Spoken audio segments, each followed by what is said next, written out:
سرکار کی آمد سردار کی آمد مختار کی آمد غمخوار کی آمد آقا کی آمد داتا کی آمد مولا کی آمد۔ الحمدللہ رب العالمین والصلاة والسلام علی خاتم الانبیاء والمرسلین اما بعد فاعوذ باللہ من الشیطان الرجیم بسم اللہ الرحمن الرحیم قال تبارک و تعالی فی القرآن المجید والفرقان الحمید بسم اللہ الرحمن الرحیم وَإِنَّكَ لَعَلَىٰ خُلُقٍ عَظِيمٍ صدق اللہ العظیم۔ جیسا کہ آپ تمام کو معلوم ہے کہ آمد مصطفیٰ صلی اللہ علیہ وسلم کا ماہ مبارک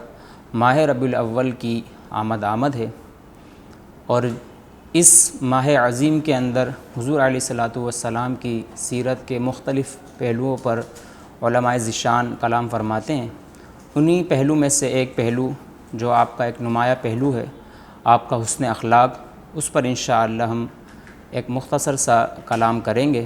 رب العزت سے دعا ہے کہ ہم تمام کو بھی حضور کے اخلاق کو سماعت فرمانے کے بعد حضور جیسے اخلاق اپنانے کی توفیق عطا فرمائے۔ جیسا کہ خطبے کے اندر آیت کریمہ تلاوت کرنے کا شرف حاصل کیا، اللہ تعالیٰ ارشاد فرماتا ہے وَإِنَّكَ لَعَلَىٰ خُلُقٍ عَظِيمٍ، یعنی بے شک آپ عظیم اخلاق پر فائز ہیں۔ حضرت سعد بن حشام رضی اللہ تعالی عنہ، ام المؤمنین حضرت عائشہ صدیقہ طیبہ طاہرہ عابدہ زاہدہ رضی اللہ تعالی عنہ سے دریافت کرتے ہیں کہ مجھے رسول اللہ صلی اللہ علیہ وسلم کے اخلاق کے بارے میں بتائیے۔ تو ام المؤمنین کیا خوب جواب ارشاد فرماتی ہیں، آپ فرماتی ہیں کہ کیا آپ نے قرآن مجید فرقان حمید کی تلاوت نہ کی، کیا قرآن نہ پڑھا؟ وہ عرض کرتے ہیں کہ جی کیوں نہیں؟ تو ام المؤمنین ارشاد فرماتی ہیں کہ حضور علیہ الصلاۃ والسلام کا خلق، آپ کا اخلاق قرآن ہی تو ہے، یعنی قرآن حضور علیہ الصلاۃ والسلام کے اخلاق کی ترجمانی کرتا ہے۔ علامہ عبدالمصطفیٰ اعظمی رحمۃ اللہ تعالی علیہ حضور نبی کریم صلی اللہ علیہ وسلم کے اخلاق کے متعلق لکھتے ہیں کہ آپ محاسن اخلاق کے تمام گوشوں کے جامع ہیں،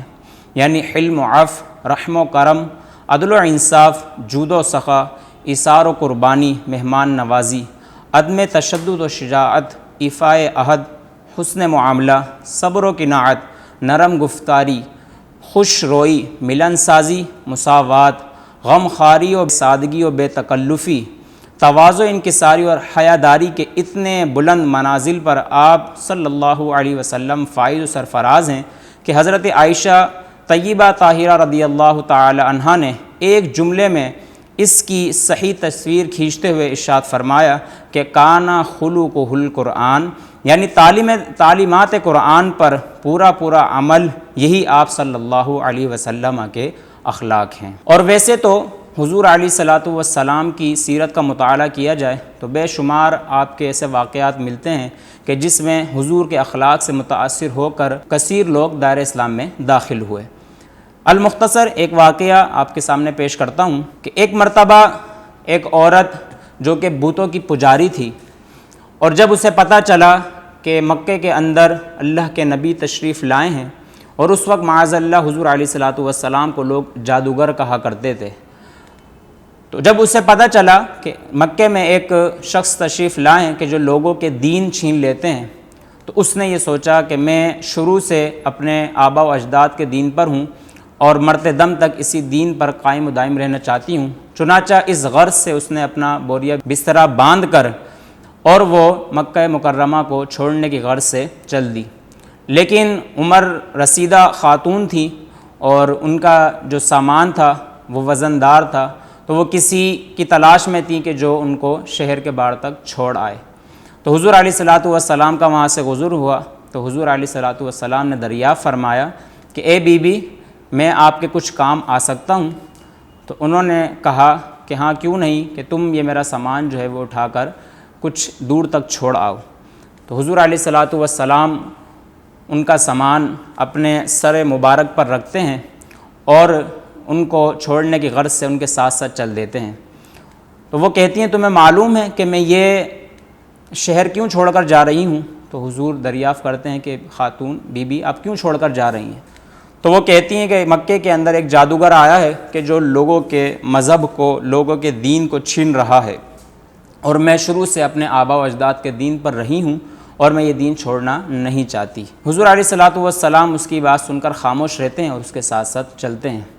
جب جہاں تک انہیں جانا ہوتا ہے وہاں تک حضور چھوڑ کر جب واپس لوٹتے ہیں تو وہ کہتی ہے کہ اے صاحب رکیں، آپ اپنا نام تو بتاتے جائیں، کیونکہ جب میں مکہ چھوڑ کر جاؤں گی اور لوگوں کو بتاؤں گی کہ میں اس غرض سے مکہ چھوڑ کر آئی ہوں، تو میں انہیں فخر سے یہ بھی بتاؤں گی کہ وہاں پر ایک شخص ایسا رہتا ہے جو لوگوں کے کام آتا ہے، اس کے اخلاق بہت بہترین ہیں۔ تو حضور علیہ الصلاۃ والسلام مسکرا دیتے ہیں اور آپ فرماتے ہیں کہ اے بی بی، جس شخص کی وجہ سے تم یہ مکہ چھوڑ کر جا رہی ہو وہ محمد عربی صلی اللہ علیہ وسلم میں ہی ہوں۔ تو وہ بلا ساختہ عرض کرتی ہیں کہ آپ مجھے کلمہ پڑھا کر دائرہ اسلام میں داخل کر لیجئے،